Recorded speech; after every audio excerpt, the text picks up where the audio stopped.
Okay, you're all set. Good morning, all. Welcome to the Tourism Committee meeting, February 25th. I'd like to have a motion to approve the minutes of January 25th. Mr. Stroud.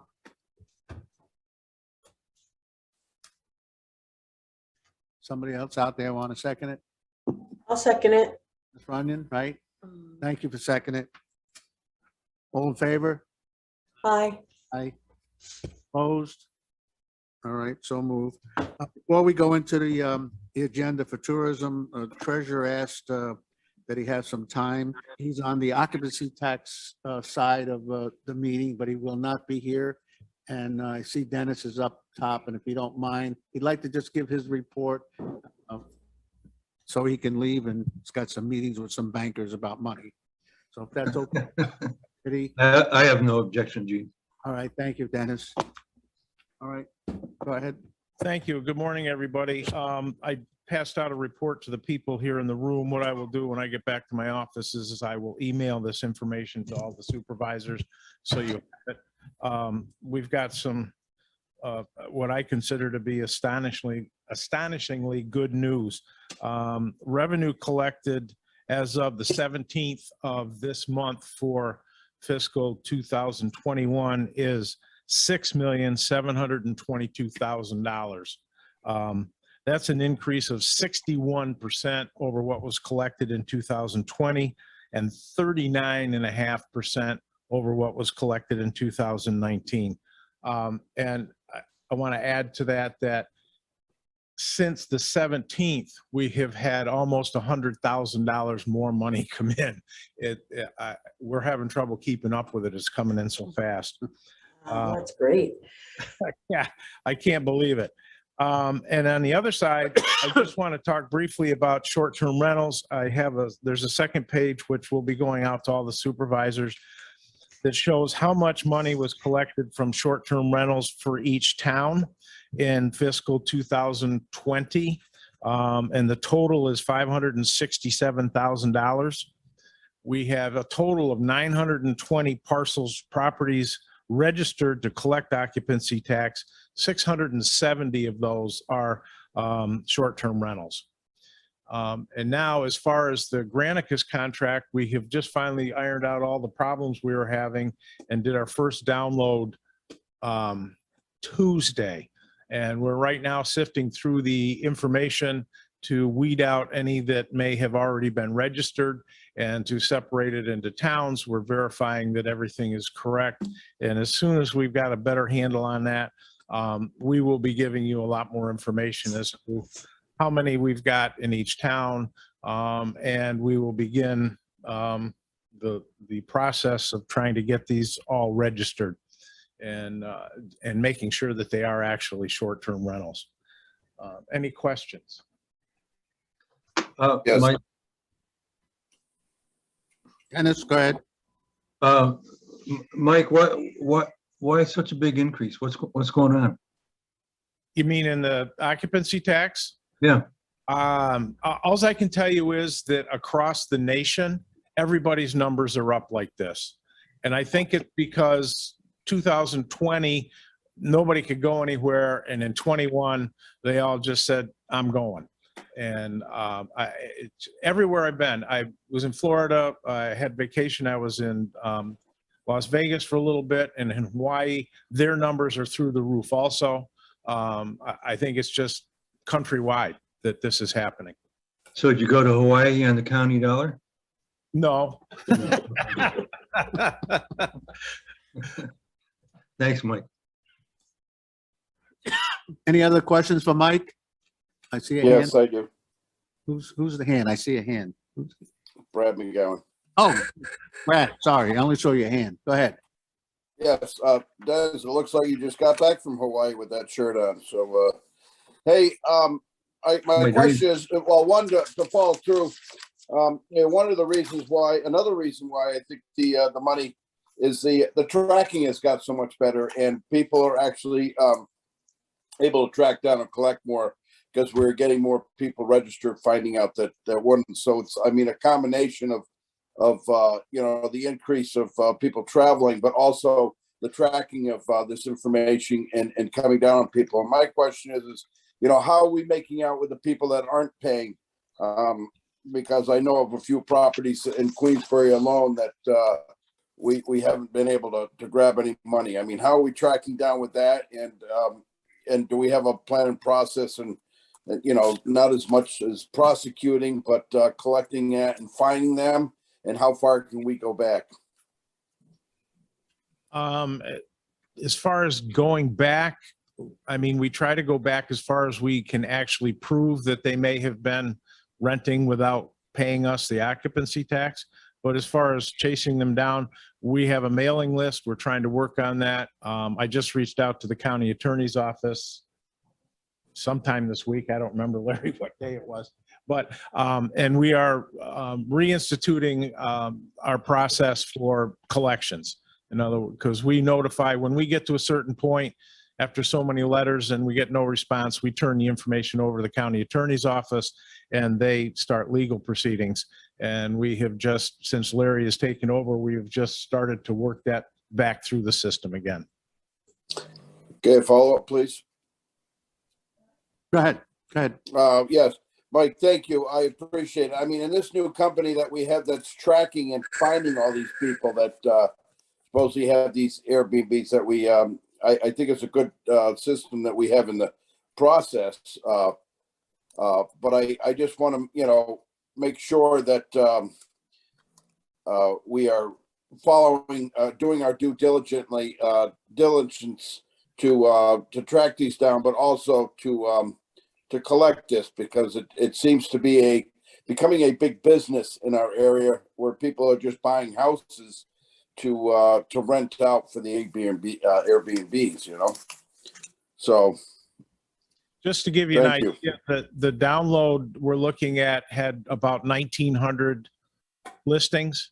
All right. And we have 670 already registered. So there's still a lot more out there that we've got to chase. thank you. Chairman,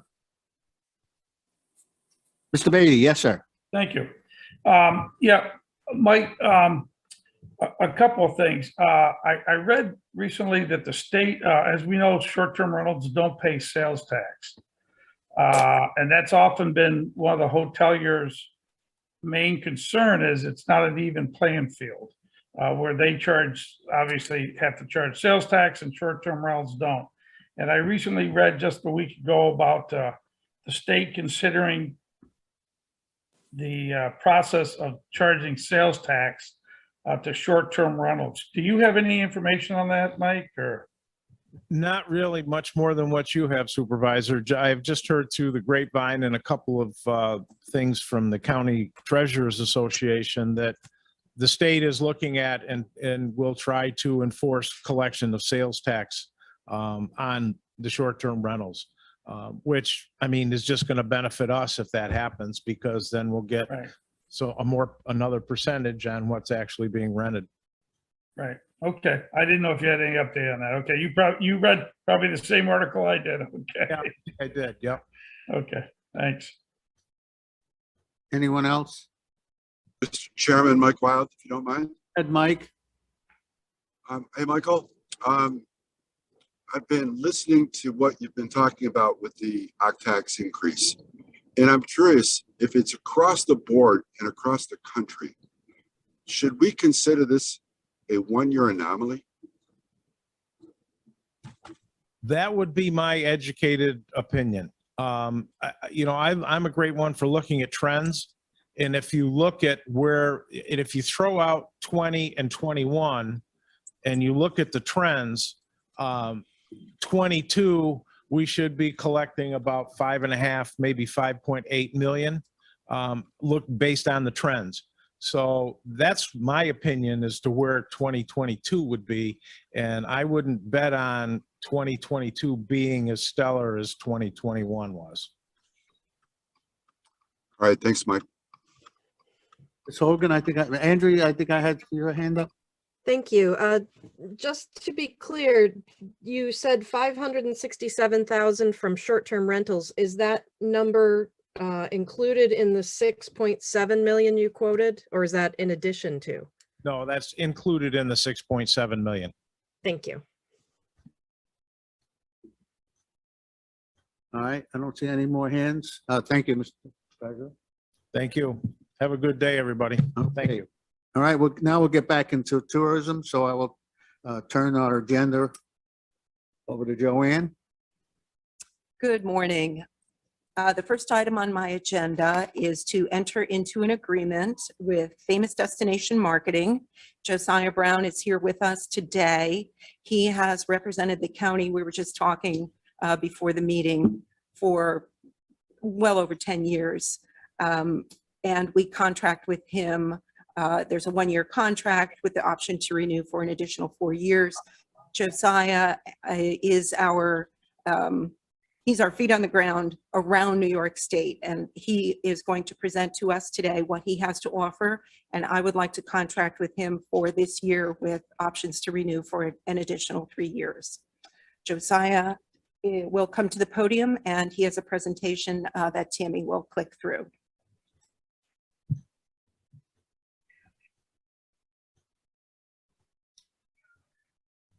Good morning, everybody. Am I going to see the presentation on this screen or? Yeah. You ready? Yep. Thank you.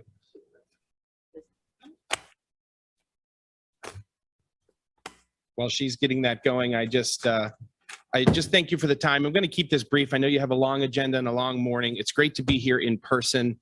I travel about 50,000 miles a year across New York, so the snow doesn't scare me, but I got to get up here last night and enjoy the destination a little bit before the snow came in. So I want to just give you a quick background of who we are and what we do. I'm known in the industry as the New York Sherpa. And everybody's first question, if you want to go to the next slide, is what the heck is a Sherpa? What the heck is a New York Sherpa? Well, if you go to the next slide, I'll show you, you have to be born a Sherpa. No, that's a terrifying slide. If you want to go to the next slide. I got that nickname. I have been working in promoting New York since 2003. And over the course of those years, I have done about 750,000 miles across New York State. It was originally my goal to see and do everything that the state had to offer. And I fell in love with the destinations and the communities and the people of New York State. And that gave birth in 2012 to a brand called New York's Best Experiences, which I'm going to kind of unpack what we do. New York's Best Experiences is a division of Famous Destination Marketing. I'm also just coming off of being the chair of the New York State Tourism Industry Association. I was the lucky guy to pull the short straw and get that seat just before the pandemic broke loose. So I'm now the immediate past chair, thankfully, after that stint. And I'm on the advocacy committee for Destinations International, which is our international association, largely focused in domestic attractions. But this moniker of the New York Sherpa stuck years ago. This nickname I was given because it has been my passion. If you know the Sherpas, they are the natives of Nepal who help you climb Mount Everest, and they are known as some of the most gracious tourism hosts in the world, and they also show you the way. And so when I kind of got that nickname, I ran with it because I have wanted to be a host and a champion for what this state has to offer.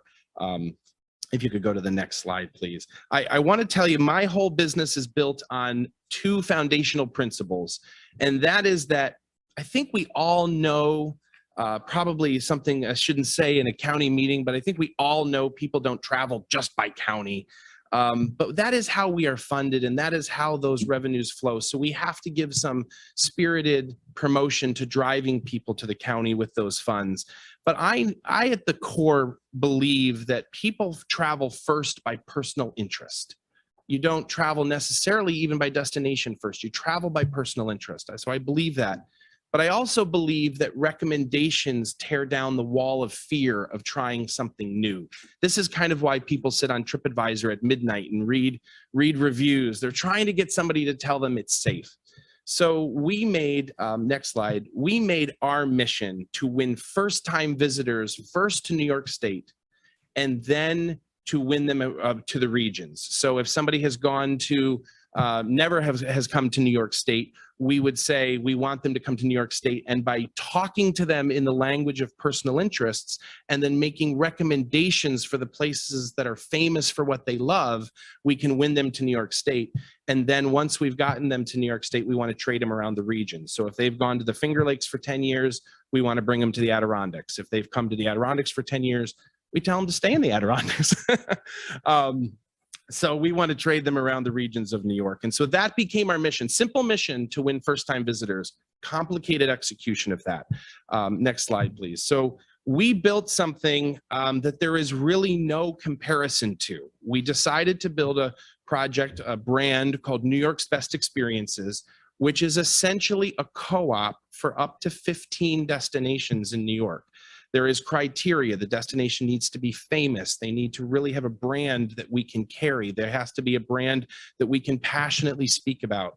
And we invited 15 destinations back in 2012 to be a part of this idea of New York's Best Experiences. What kind of traveler are you? And the whole program would be narrated by the New York Sherpa, who we've made the New York Sherpa kind of the Geico gecko of our brand. And yes, it is weird even for me to be referring to myself in the third person, but I think you get the idea. So next slide, please.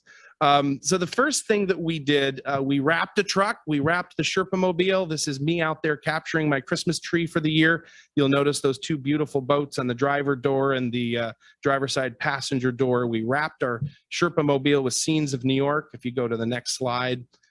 We grabbed a little snapshot after we got to see, we came up to do some social media content for Ice Castles. So we got to bring the Sherpa home to Lake George. So you're on the doors there. We wrapped the vehicle as a big center place of the center point of the events that we go to. Next slide. And then we built a mobile visitor center that deploys indoors and outdoors. And the goal here, since we were repping destinations and being a personal voice of recommendation for them, is to attract the public based on our philosophy. So you'll notice the largest message in our booth are things, not places, because people think about things first. So they see hiking or biking or fishing or paddling, and they come into the booth, and then we bring them to a destination and we pick up the travel guide and we talk to them about that destination and we make recommendations for them. And every time our recommendations are different based on what they tell us that they love. You can go to the next slide. You see that it becomes it's kind of moths to a flame with the orange. That's our brand. And we've partnered with these destinations. Next slide, please. Right along that road, we also built a travel guide for these destinations that again fits our philosophy. So on one side, it's destinations and the top things to do there in the voice of the Sherpa. And if you flip it, it becomes the same content, but now sorted by personal interest. And it's amazing. We distribute the guide on both sides, and it's amazing to see the piles go down about equally, whether somebody thinks destinations or they think personal interests. Next slide, please. So we've gotten to go to some very cool, we've done this since 2012 as the latest campaign of New York's Best Experiences. We did many things before then for the county as well, but we've gotten to go to some neat places, Grand Central Terminal and the Hall of Fame induction and air shows. We've been invited to some very neat places, and mostly our message was being conveyed out on the road as a tour. Being that human connection. We believe in social media and digital marketing. We believe in television and radio and print. We believe in these things, but we wanted to be the voice that was actually still bridging that human connection and going out and talking to real people. Every time I go back to a hotel after a travel show, I know that I've talked to 100 or 200 real people, just myself. I talk to about 10,000 people a year in addition to what our team talks about. So next slide, please. We go to street fairs and events all over the East Coast, not just New York. We go from about Long Island to Philly, all the way around to Boston. Next slide. And thank you for advancing these for me. So during the pandemic, we couldn't be on the road. So what did we do? We started a show online called the What's Open Sherpa Tour, where we went around the state and showed people that things were open and what the rules were. We did an episode here in Lake George and on the Minnehaha, and we actually met a couple.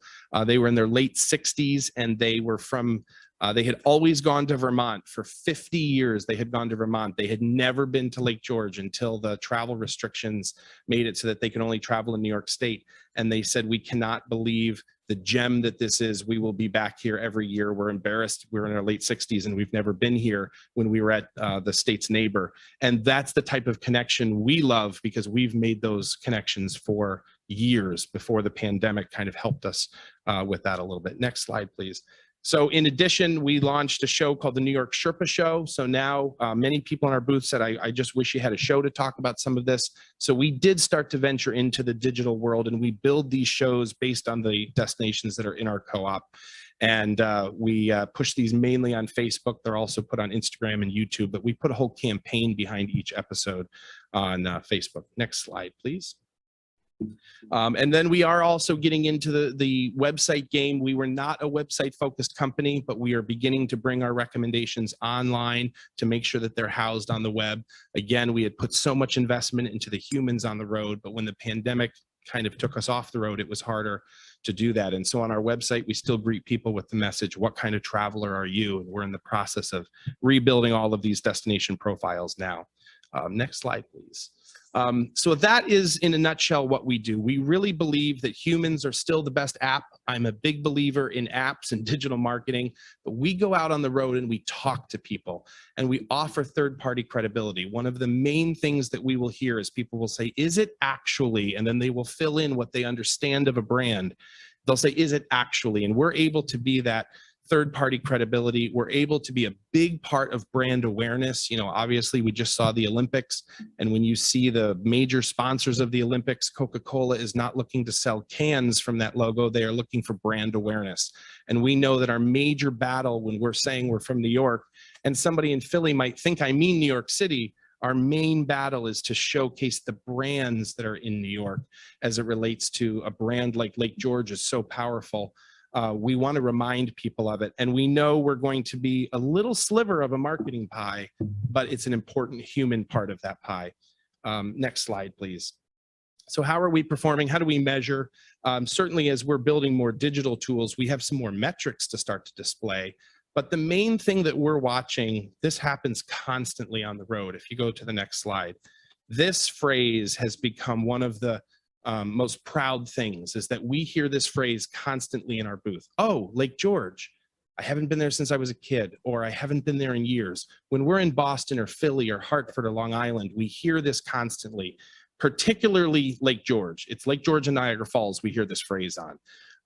And that is really for us showcasing that we are bringing that brand back to people in these destinations. Next slide, please. And then also, most destinations value the human connection, but they cannot lift the budget now to get to all of these events. We go to events that would cost the county about $60,000 to staff them themselves, in addition to all of the other deliverables that we're kind of putting on there as value add.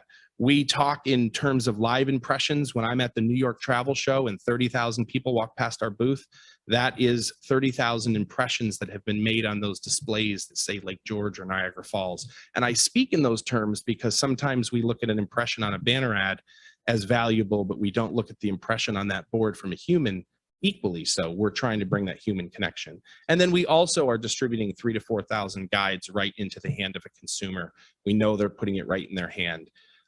So next slide, please. That is a little bit of the impact of what we're doing. This is the events that we're going to this year. Pending all of them solidifying, we've had to jockey a few events, but you'll notice the New York Travel Show and even the Philadelphia Flower Show. The booth at the Philadelphia Flower Show alone is $15,000. Most destinations can't touch it, but it's an incredible audience. So we're able to work this co-op that way. And we're doing the Denver Travel Show this year as well. We like to add one long haul show per year to just extend the brand of these partners. So there really isn't anything like this. And we have been really proud to build it this way and convey these brands. And I think the last slide, one of the new things that we're doing, we've decided to give away the Sherpa's gear. So my UTV, my electric bike, my giveaways, my swag at the events this year, we're asking people to sign up for the Sherpa's Where to Go Next newsletter. This will be at events and on social media. We're building this campaign for everyone that signs up for our newsletter this year. They're going to be entered to win some really good grand prizes and monthly prizes. And this is a way, again, we're going to begin to expand our digital footprint. So that's the work that we're involved in. I wear two hats. I do a lot of destination consulting in the industry. That takes up about 30% of my time, but really the work I'm very proud of is being able to lead this team at New York's Best Experiences to go out and really tell the stories of the state that I just fell in love with back in 2003 and 4 when I was traveling the state and working with destinations for kind of travel guides and things like that. I really fell in love with who the people were and what the experiences were. So I've worn that name, the New York Sherpa, proudly. Next slide, please. You can follow my journeys on Instagram at the New York Sherpa, and you can follow us on Instagram or Facebook at New York's Best Experiences. And I would be happy to answer any questions. Thank you so much for the time. All right. Anyone have any questions for Josh?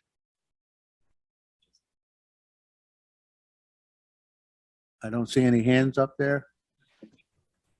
All right, Josh. Chairman, could I ask a quick question? Yes. Do you have a listing or something more specific of the services that you provide that could be incorporated into a potential resolution or contract if the committee makes that determination? Yes, we have kind of a bulleted proposal for Joanne of everything that we would be doing. Yeah. Thank you.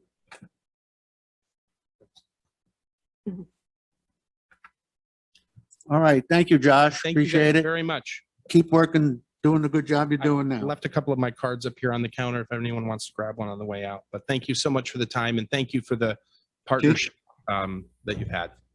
Gene, Yes, sir. Dennis, yes. I have a question. How much is this contract?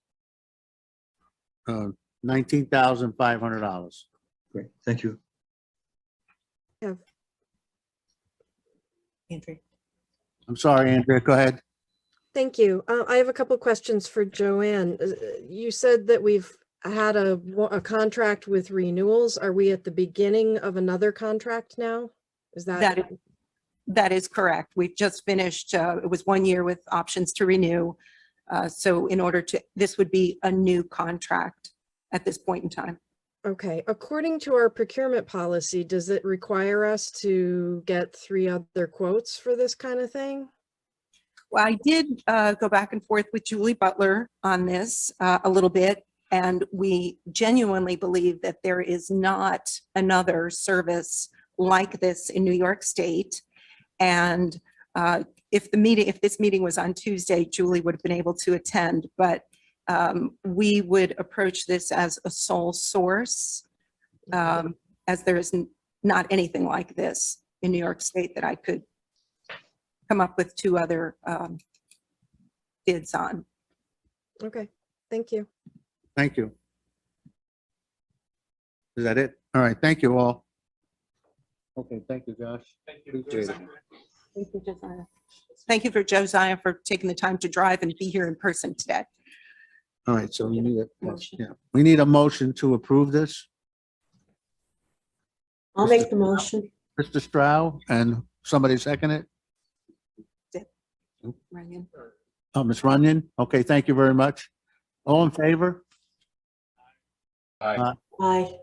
Opposed? Passed. All right, move on, Joanne. I have, think Claudia had a question. I'm sorry. Claudia, were you trying to raise your hand? You have to yell out, but I can't see that far over there. That's okay, Chairman. Thank you. I was just going to ask that the bulleted list of services that he mentioned be provided out to the committee if it wasn't already. I may have missed that. Thank you. Thanks, Chairman. It's in the agenda. Okay. there are a couple of attachments with the agenda, but I know that I have another list that I can send. The only thing that I have is your report. I don't see. Book didn't have any other attachments, so maybe there was an issue when the email went out. I only had 2 pages and for this. Okay, super. So thank you for clarifying that. Sorry about that. If everyone does not have the complete agenda, the copies that we brought up to the board meeting. Well, I think everyone received the agenda. I did. It's just the attachments that were with it that may not have come through. Okay. Okay, we'll get them out to the board. We have them here. Okay, thank you. Thank you, Claudia. Okay, so the next couple of items on my agenda are personnel related. The first is the notice of intent to fill a vacant position in the department. This position has been vacant since late 2020. I was asked in 2021 not to fill the position and wait to see how the tourism economy rebounded, which it has. But in the meantime, the job responsibilities have fallen to others in the department, primarily Casey, but Tanya and Paul have helped with this position as well. But there are many things that are just not happening because I do have this vacant position in the office. So this individual, communications, would be primarily responsible for all of the copywriting that goes on in the department. So that's our website, copy on ads that we place, our travel guide. And we've been refreshing content that we have now, but there comes a point when you really need new content. So as we get ready to launch a new website and produce a new travel guide, we really need this copywriter on board. This individual would also work with Casey on social media. And I did outline a number of things on that reso request form that individual would do. So what happened here is last year during the budget process, I did bring this to the budget committee. And when I reported back to the committee in September, I made that presentation, but I didn't get all of the proper sign-offs. So the money is in the budget right now for this position. And I would ask the committee to approve the intent to fill so that we can go ahead and get someone back on board and bring us back up to full speed within the department. Mrs. Dickinson? Joanne, what position is this? Who left? Eric Fow was our communications person back for several years, 3 or 4 years, and he moved on. We did hire Casey O'Brien, who is also a communications assistant, and she's been with us for about 3 years. I did move Casey up into Eric's position because she's done a phenomenal job and I don't want to lose her. So we're actually backfilling the entry-level position. So Eric was a specialist. Casey was an assistant. Casey moved up to specialist. And now I'd like to backfill the entry-level position. Joanne, how many people do you have in your department? I have 7 full-time and Maggie's part-time. 7? Is this going to be the 7th or the 8th? This would be 8. Okay. Thank you. Any other questions? All right. Mr. Chairman, it's Mike. Mike? It's Mike. Okay. Yeah, I'm sorry. Question for Joanne. Joanne, can you be more specific about what this additional person will be doing? I don't know if you heard prior, but Mike Swan was talking about the one-year windfall that we had with Octax. And I just want to make sure that we're spending money appropriately. And this is a long-term commitment. So could you just give me some more details about what's not being done? The number one thing is copywriting. So Eric wrote, I would say, up to 100 articles for us, blog stories. He was out in the community. He would say, hey, Joanne, I'm going to this event. I'm going to that town. I'm going down to Glens Falls for a couple of days. And I'm going to come back with copy and stories and articles that we can post on our website. We can place in our travel guide. When they're on our website, Casey shares them on social media. They could become native stories on social media. So people read it on social, they click back to our website, they read the article, but then they continue to click around the website. So I have not had much new content in the last 2 years.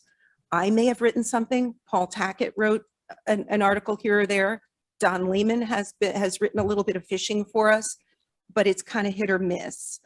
And again, we have refreshed content that we have to kind of update it or spice it up a little bit, but it's not new content, and people are looking for engaging content.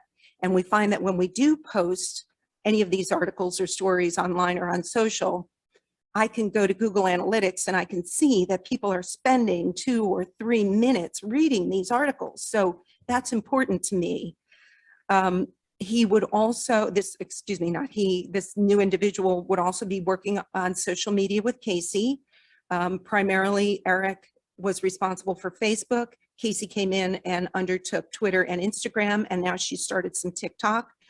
But with Eric gone, she is almost entirely social media, in addition to her photography skills. But there are some aspects of that social media placement. So I'd like to post events that are happening in the county on Facebook. I let that event organizer know, we're going to post your event. We're going to put a couple of dollars behind it. Is there any messaging you'd like us to have behind that post? And get some input from them. But that correspondence or that communication back and forth with each of those individual event organizers has fallen by the wayside. Not entirely, but we just don't have the bandwidth to keep that communication up for the many hundreds of events that we post. So I'd like to keep that line of communication open so that our events and our businesses and our visitors know that we're out there all of the time. Just keep that line of communication open and report back to them and say, hey, I posted about the Smoky Deer's Jamboree or something going on up in Stony Creek. And we had so much engagement, and we had questions, and we had people click on the video to watch it. So that means a lot to all of these events in these small towns who may not have the dollars or the bandwidth to be engaging on social community. We fill that gap. We're about to launch a new website. All of the content and the text on that website will carry over from the old site, but that's 4 or 5 years old now. So that all needs to be refreshed. Those are just a few examples, but I feel like. Thank you, Joanne. Thank you, Joanne. I get it. Just one more question, if you don't mind, Mr. Chairman. Nope. Joanne, is there any way that we can contract this out instead of adding a full-time employee and maybe save some money? If that's the wish of the committee, it's an entry-level position. It would help me to have that individual be in the department and work together with the rest of our staff. There's a communication and relationship within the department that I think benefits the quality of work that comes out of this. We did have a contract with Trampoline a number of years ago to do social media. It was $40,000, and that was 6 or 7 years ago. So the position that I'd like to add, I'll look back here, but I think it's $39,000 in the high 30s. 246. Okay, thank you. I have reservations. I'd like to see this work through a contract, but thank you, Mr. Chairman. Thank you. Any other questions? Andrea? Thank you. Joanne, is this position reflected in the 692,000 that you say covers staff, or would this be in addition to that? It is already included in that. I did go through the budget process and have it approved last year, so it's included in that figure. Thank you. Chairman, Andrea? Oh, no, that's, it's Claudia. oh, it's Claudia. I'm sorry, Claudia. That's okay. I know you said you can't see us over here. Big screen here. Joanne, for the 39,000, what are the minimum qualifications for this person's background? Let me see if I have the job description with me. I do believe it's a bachelor's degree with some experience. Is there a way to change that, or does that have to go through Trish? I'm thinking, someone with those skills may not necessarily have needed a bachelor's. I'm sorry, I don't have the job description with me, but any part of the job description does have to go through Trish. And I did run this through her when we had 2 positions in the department that were tourism specialists, and they were very clerical. And when those two individuals left, we changed the titles to communications because I needed something more specific. So I had to create the job description with Trish. So I would need to go back and revisit any changes there. Okay, Can I just follow? I'm just thinking, Joanne, there are a lot of young people with skills that you're looking for that may not necessarily have gotten a bachelor's degree. They may have associates or some other type of credentials that would fill this position. But I am supportive of it, so I don't want to slow it down, but maybe you could go back to Trish and see if it could be broadened. Again, Thank you. I don't have the job description in front of me. Often it will say associate's degree with a certain number of years experience. If Lisa is listening to this, maybe she could find the job description and bring it up to me. I just don't have it in front of me right now.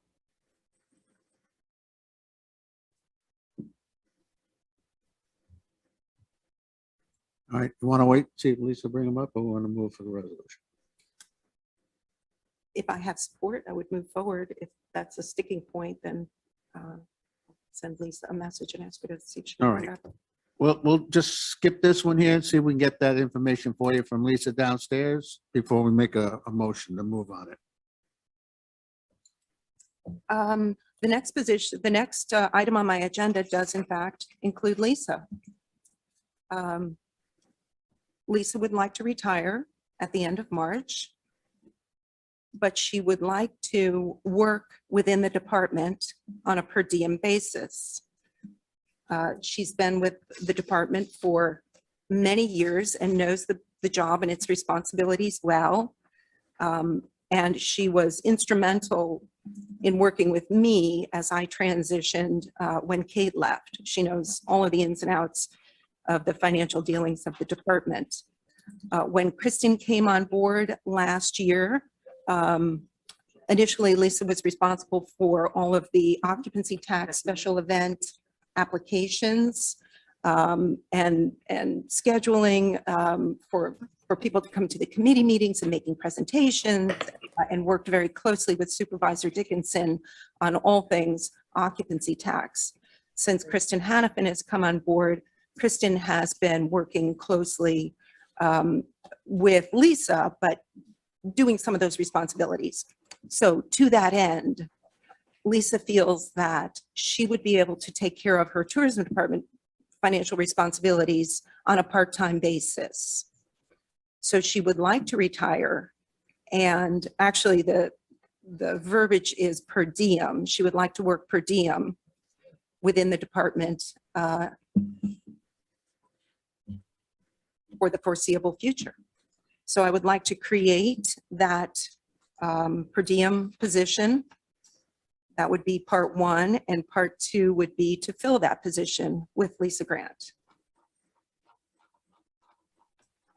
Mr. Chairman, I'll bring it to the floor. Okay, thank you. Any other questions on that? Mr. Stroud? Yeah, Joanne, Lisa's retiring March 31st, the end of the forthcoming month, which is pretty soon. This person, and this is part of your succession program, right? That somebody will need to replace Lisa, even though Lisa's coming back part-time, yes or no? We will not fill the full-time position. I think the verbiage is I would ask to defund the full-time position, but not fill it, not fill that. So I won't have two financial people in the department. Eventually, Lisa's going to really retire. And Excuse me, John, can you pull the mic forward? And we will need somebody to replace her. Correct. Would this person be perhaps that person? Or no? I don't know which person. Lisa's job, which is basically doing the tourism budget. Yes. Do we have a succession plan for that? So that when Lisa really leaves entirely, we do have somebody trained and ready to go to take her place. I would not have someone in that position right now. I would just have Lisa working on that part-time per diem basis. And when I asked Lisa how long she thought she wanted to do that, she said indefinitely. She enjoys her job and she would like to continue for the foreseeable future. So it could be years from now before we would need a full-time principal account clerk. All right, I didn't know that. That's actually good news. Thank you. Gene, Yes, Dennis. I don't know if anybody seconded that motion, but I'd like to second it. Okay. Well, I didn't hear anybody move it, but I'd like to move C and D together. Well, Mr. Leggett brought it forward. He Oh, moved he it. did. Yeah. Well, can we do those together? Yes. Yeah, we can do both. I'm good with that. Yeah, Yes. okay. Dennis, you all right with that? And Yes. Mr. You all right with that? Okay. C and D will move together. So I got the motion. All in favor? Chairman, you did give me a chance to jump in there, Chairman. This is Claudia again. I can see you now. Go ahead. Thank you. Joanne, I thought I caught you say something about that Kristen was taking on some of the responsibilities of Lisa's other duties. Are we looking at changing Kristen's job description or her salary? Is there anything being revised at this time related to that? Well, when the tourism development and events coordinator position was created a year ago, within that job description was very specifically working with these event organizers. So Kristen is, I think, working along with her job description. So she did, we all saw her come to committee with the revised applications for the municipal and the special events. But the next part of that was bringing all of the applications in, reviewing them, creating the summaries. I think that Kristen is working within her job description right now. It just became more apparent as the year progressed. And Lisa and Kristen did work together, but some of that application process in particular that was so time consuming to Lisa was now being done by Kristen. Does that answer the That question? answer your question? It does, thank you. All right, so. And I'm in favor. Mr. Chairman, it's Mike. Yeah. Two questions. Joanne, what's the net cost of this move? Is Lisa going to be basically earning the same amount of money as she was when she was a full-time employee? As a full-time employee, let me just turn the page to the reso request form. She will come in at the same grade. So the hourly rate is $24.76. But as a retiree working for Warren County, the max amount she could earn is $35,000. Her current salary is $51,518. She may not earn up to the entire $35,000. She would be here more often during budget season or, when audits had to be done. But if there were a few in a row where she didn't need to be here, that would be the beauty of the per diem. She could come in when we need her and we would just pay her at that hourly rate. So yes. Thank you. That definitely answers my question. And I do have one other. It has to do with Kristen. And I recall last year when her position was created, it was going to be evaluated this year because it was sold to us that this position and her work was going to essentially pay for itself. So there has to be some economic review of her role and what she's done, at least in my mind, based on what we decided last year. When is that due to happen? I'm not aware of when that will happen, perhaps with the department head review scheduling, but I do not know that. But you do recall that we did that last year, right? I do recall that discussion. She didn't. Okay. She didn't get a year, so it's got to come Yeah. up. think she started in March or April of last year, so we're approaching that 1-year point. Okay, well, I'll look forward to that in the next month or so. All right, thank you very much, Mr. Chairman and Joanne. All right, can we move ahead now with that resolution? And we've got a resolution and a second. All in favor? Aye. All Aye. opposed? All opposed, passed. All right, now we're gonna jump back up. I have the job Go ahead. description. Okay, if we can jump back up to the communications assistant, there are 2 options for minimum qualifications. It could be a bachelor's degree with 1 year of full-time experience, or it could be an associate's degree with 3 years of full-time experience, which would be more entry level. Right. Thank you, Joanne. Thanks. Okay. Any other questions on that position? I need a motion. We need a motion. I'll make the motion. Who made the I'll motion? like it. Leggett. Yes, sir. Thank you. We got a second? I'll second it. Okay. Thank you, Mr. London. All right, all in favor Aye. Aye. and opposed? None? It's Mike. I'm opposed. Okay, one opposed. Move on. That resolution passed. Okay, move on. to the next.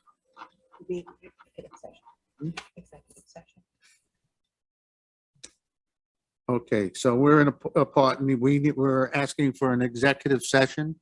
Do you want to read why you want it? I'm requesting an executive session to discuss the employment history of a particular person, subject to Section 105, 1F of the Public Officers Law. All right, is that all right, Mr. Attorney, the way we said it? Okay, Perfect. I'm in motion to move in executive session. So moved. Mr. Dickinson, who seconded? All right, Mr. Strauss seconded. All in favor? Aye. All right, we're in the, We are live. all right, thank you, everyone, for taking the patience to stay with us. We're gonna open the floor and we're gonna allow Joanne to have a moment to tell us a few things. So while we were in executive session, I did share with my committee my intent to retire as director of the tourism department on May 31 of 2022. It has been my pleasure to work for Warren County for 41 years. It will be 41 years in May. And I've met a lot of wonderful people, visitors to the area, business owners, folks that I work with here at the county. And I will miss that part of coming to work every day, but I thoroughly enjoy every corner of Warren County, and I know that I will still be out there hiking the mountains and attending the Balloon Fest and all of our wonderful events. My request coming out of executive session would be an intent to fill the vacant position of tourism director. We talked about this a little bit in executive session, but now we're here to continue that discussion in open session. Jane. All right, go ahead, Dennis. I'd like to make that motion, and Joanne, I was on the board when you were hired 41 years ago. It's been a long trip. With Doris Herwig as my director. Yeah. All right, can I second it with regrets? I'd like to second that motion with regrets. If that's possible.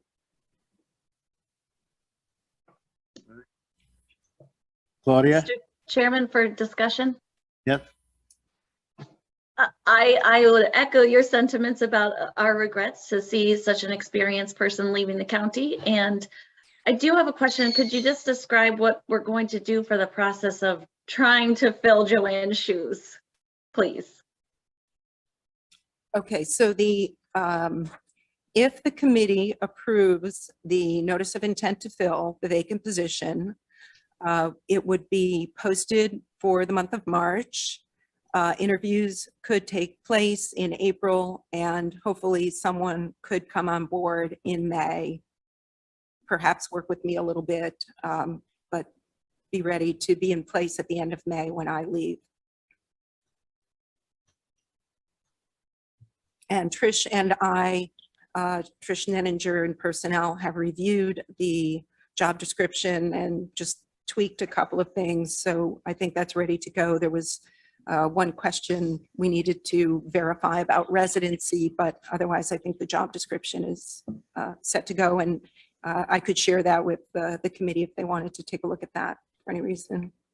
I'd love to see that. I'm guessing it's been updated in the last 40 years. We updated. We did update it quite a lot when Kate left, and just tweaked it a little bit these last month or so. That's right. Okay. And is it worthwhile for our committee to discuss at all whether or not a filling of the vacancy is needed? Did you say the vacancy is needed? Whether to fill the vacancy or to somehow go forward with the staff, the 7 or 8 people who we have now. You got to go forward with it. You have to fill that position. It could be somebody from the department that'll apply for it, maybe, but you have to go forward with this.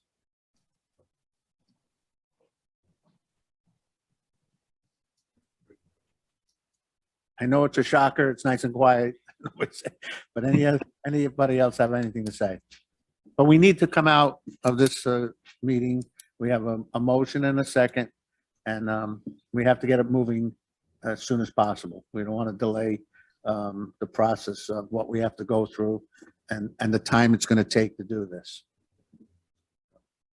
Any other questions? Comments? All right, all in favor?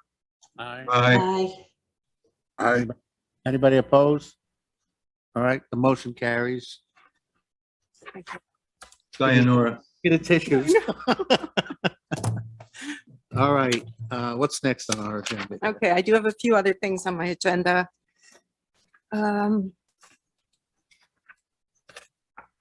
So it sounds like maybe you did not receive all of the attachments to the agenda, but when I brought the copies upstairs, there was a paper copy of my program overview for the coming year.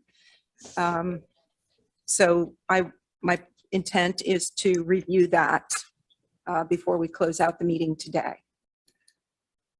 So I'll just flip through some of the pages here and call out some of the highlights. This format, for any of you that have been on my committee before, may look familiar to you. And those of you who are new to the committee or new supervisors, I think that'll give you a good overview of what goes on in the department, what our mission is, and how we carry out our strategy in an annual year. We are an iconic vacation destination, and the role of our department is to create a brand awareness for people to recognize Warren County and the Lake George area and all of our wonderful communities, and create a demand for people to visit. The primary location that we attract people from is the New York, New Jersey DMA. We have 60 million people that are within a day's drive, so we are in an enviable and lucrative market. So travelers that are coming from the south can come right up I-87, and travelers from east-west can travel I-90. So our location suits us well. Our strategy is outlined in this program booklet here, but we base our decisions on our research, market trends, the knowledge of the vendors that we work with, industry standards, and many performance tracking that I usually share with you. Our brand is the Lake George area, and the logo that we've used for the last number of years has remained the same, although Peter and I have talked about refreshing that, so you may see a refreshed logo as we move forward. Our budget, a couple of pages into this presentation of $2,448,000. I broke down into 4 primary categories: promotion, contract, staff, and miscellaneous. Primarily, we are promotion at $1,429,000, and $1 million of that, as we've all talked about before, is that media buy contract with Workshop. The remainder of that is some print ads that we place, fan visits, influencers, bloggers, e-blasts, our new website that we're about to launch, our social media and paid social media. And even under contract, it's a word that doesn't really mean too much until you dive in to see that that's working with the vendor to create our new website, or working with a vendor to create our videos and commercials. I pay for Smith Trend reports and short-term rental reports, and support our IT department. So that's the contract portion of it. And the staff, that looks like a large number of $692,000, but our staff is on the job every minute of every day, creating the ads and creating the content and updating the website and answering the phones. Hello, Ice Castles. Paul working on my Smith Trend data and statistics. At the community outreach, we are on the weekends, at the hockey game or up at the Winter Carnival or whatever it happens to be. So that staff is a valuable asset to the department. And at only 7 or 8 of us, I think that is money well spent. And the little bit of money that's in miscellaneous is fairly minimal at $12,000. So I think you'll see that most of our budget is based on promotion and brand awareness of the beautiful county that we have here. Our strategy, I have a breakdown of the couple of campaigns that we run. So it'd be spring, summer, another campaign for fall, and a third campaign for winter. Spring, summer at 55% of our budget, approximately, fall at 25%, and winter at 20%. And we can always tweak those numbers a little bit, the percentages. And actually in the past, winter had been at 10%, but we did increase that this year. I think we've seen with Ice Castles coming on board and Winter Fest and the 60th anniversary of Winter Carnival, in addition to all of the other wonderful winter recreation we have, this winter has really been almost transformative. And we felt that putting a little extra money into that winter season was the right thing to do.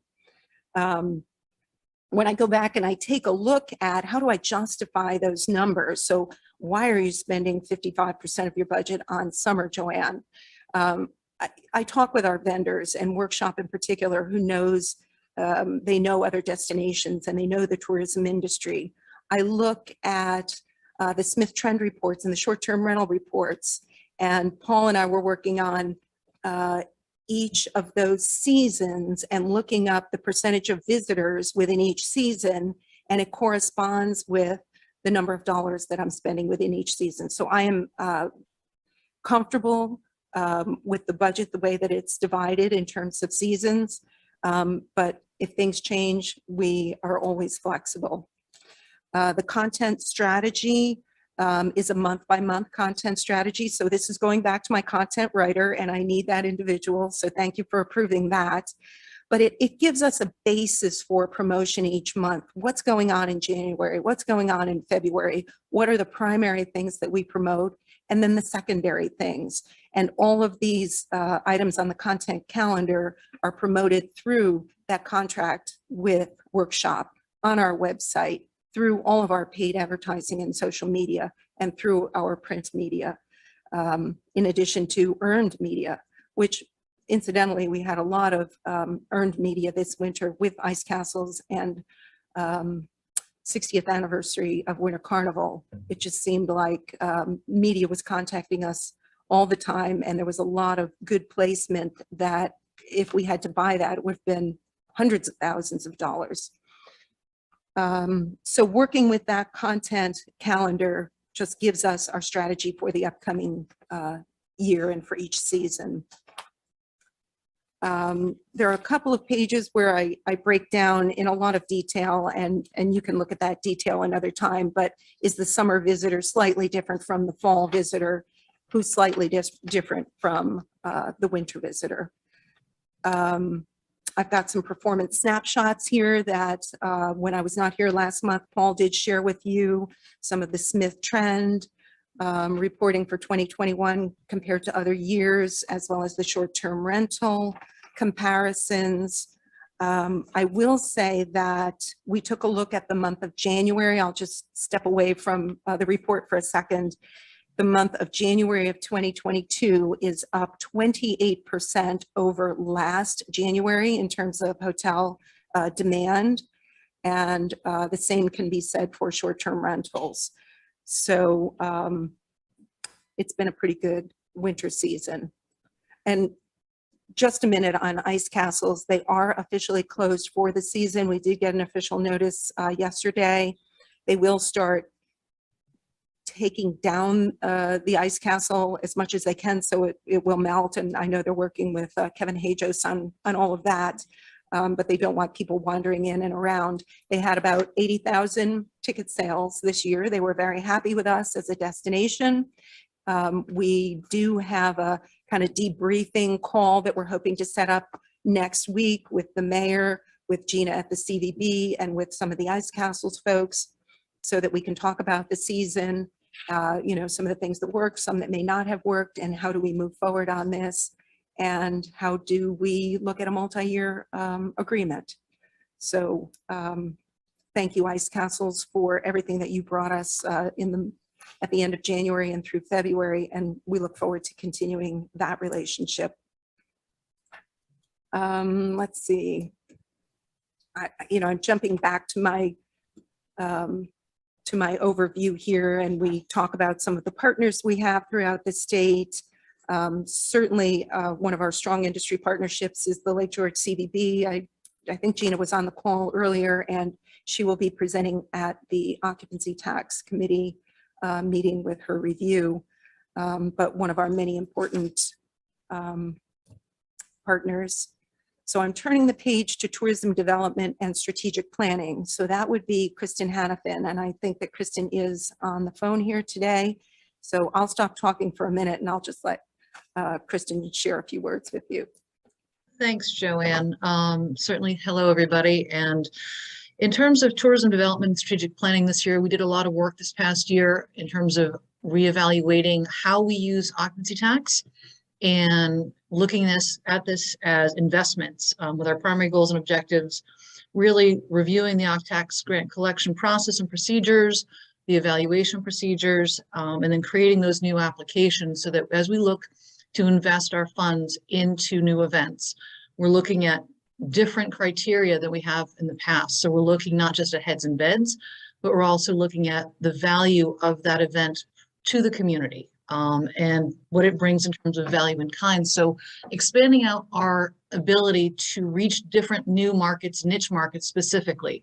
So given the example of, for example, Jeep Invasion, which came in the last year or so, if they were to if we invest into that particular event and their reach goes to places like Arizona or Florida, and we as the tourism department are not investing those advertising dollars specifically in those markets, the value in kind that we will be getting from a marketing standpoint will be coming out of that particular investment in that event. So looking at those types of things. And so moving forward, we're looking from a strategic standpoint, both short-term and long-term, at opportunities for finding new investment and revenue sources. So I've been working also with Mike Swan in terms of finding short-term rental new revenue streams, working with Granicus, and then with Ethan Gowdy and the team over at planning. And you'll hear more from Ethan on some of the projects looking to bring new revenue sources of income to the county, including through different grants. So that kind of gives you a snapshot of some of the development strategic things that we have been working on over the last year. So thanks, Joanne. Thank you, Kristen. I'll just flip through the last couple of pages of my overview and please take some time to look through there and ask questions or stop down anytime if you have questions that go beyond this. Website, just a reminder that we hope to launch our new website in April. BBG&G is developing that for us now. Peter and I have been working closely with them to get that launched. And when it's ready to launch, I will invite BBG&G to come in and give a little presentation of the new website. Our seasonal travel guides at the last board meeting, the summer guide was on your desk. And we are planning to do a smaller, maybe 16-page winter guide this coming, maybe have it ready in October or so and ready to go for the winter season, as our winter season seems to have taken a turn for, you know, just a really great year-round tourism economy. So instead of a few pages in a larger guide, we'll try a smaller version of a winter travel guide. Social media, usually every month I give you updates on what's going on all of our social media channels, Facebook, Instagram, Twitter, and Pinterest. And Casey has just started a little TikTok, and she's having some fun with TikTok videos, but then she'll share the TikTok video over on Facebook and Instagram. So she's kind of double dipping on that. The blog, that's where my content writer will come in to have some nice new content there. Newsletter, we are in contact with our stakeholders on a regular basis, things that are going on in the department or in the industry, or just share the events that are coming up so that, you know, front desk clerk will know what's going on and they can share that with their guests. Our monthly Blast program is that newsletter that goes out to our opt-in subscribers to let them know what's going on in our county. Mobile tracking data is part of our, you know, that performance tracking along with the Smith trend and the short-term rentals. And then I outlined a couple of our vendors, the video production team. We will launch a new summer commercial and short videos this year. So I'll show you those at an upcoming meeting. And the broadcast digital team, which is Workshop, I'll have them back in under the terms of the contract. They will make a presentation prior to each campaign. So you did hear from them. I think it was back in November about the winter campaign. I'll have them come in, I think in March or April, to share the summer campaign plans. The back page is group tour. So I have a few updates from Tanya that I'll just share with you. But Motor Coach Group Tour and International Travel, as you all know, have really taken a hit during these past few pandemic years. But Tanya is still in touch with all of her contacts, group tour operators, and contacts within the industry. She has a newsletter that she sends out to all of her engaged group tour leaders and industry partners so that they know what's going on in the area. There have been some coaches that have visited over the last two pandemic years, but the interest is still there. Actually, the American Bus Association anticipates that motor coach recovery will be complete in 2023. So still working on the comeback now in 22, but more complete in 2023. Our international partnership is through I Love New York and Brand USA, which is the website of the United States Tourism Department. So we do have a website on the brand, or excuse me, a page on the Brand USA site. And Go North is the program that Tanya and her partners in Albany and then further north in the Adirondacks promote to get that visitor out of New York City and further north into upstate New York. So even though some of those programs may have taken, they'll be a little bit on the back burner during pandemic, they are starting to come back, and we continue to engage at all levels for motor coach and international travel. I think that's most of what I have to share today. Anyone have any questions? Yeah, Mr. Chairman. Yes, sir. Thank you. Just want to say thank you for pulling together such a well-organized and laid out report here. It really gives a great overview of everything that's going on in your department and gives us the right amount of information so that we're well informed, and it's excellent. Thank you. Thank you, Mr. Leggett. Anyone else? Hey, Gene, it's Yeah. Dennis. Dennis. Joanne, did you say you sent that to us, that report, or is that the one we didn't get in the packet? Well, it was, I thought that it was part of the PDF that I send up to be posted, but I think supervisors receive a large stack on their desk at the board meeting. So my agenda was in that packet of information, but I can certainly get another copy to you. I'd appreciate it. Sure. Thank you. Yeah, Dennis, I'm finding that it came up from our great meetings and agendas thing, and I downloaded the PDF off of there, and it's at back end. Yep. Great. Thanks, Greg. All right, any other comment or question? Then I'm gonna see if Mr. Lehman, is there anybody on YouTube? Chairman? Chairman Merlino. Nope, nothing on YouTube at this point. There was a comment earlier from on the first meeting segment from Gina Mincer, but that we're on the second meeting segment, and that first meeting segment has temporarily disappeared, so. Okay.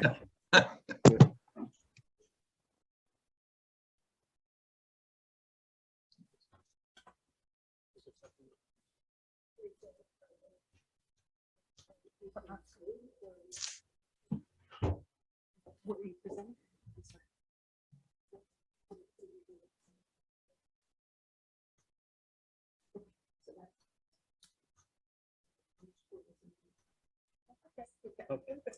All right, so that's all right, that's good.